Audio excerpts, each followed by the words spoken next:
Lane departure warning and lane tracing assist can be turned on your steering wheel. To turn that on, you press this button here, and as you can see, it is now indicated either or both, the top left with those two white lines, or in my center instrument cluster on the multi-information display.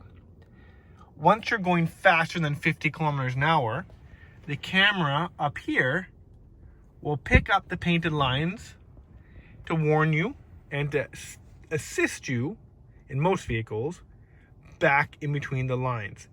If the vehicle can only pick up the center line to your left, it will also try, in most vehicles, to pick up the edge of the road on the right. Dynamic radar cruise control. To turn the cruise control on, you press that button right there. Now that the radar cruise control is active, once you get to the speed you prefer, you press the set button. Now, this button right here will adjust the following distance to the car in front of you.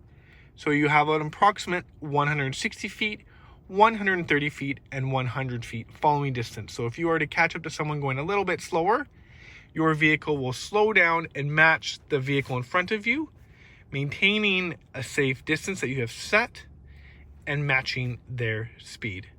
Please refer to your owner's manual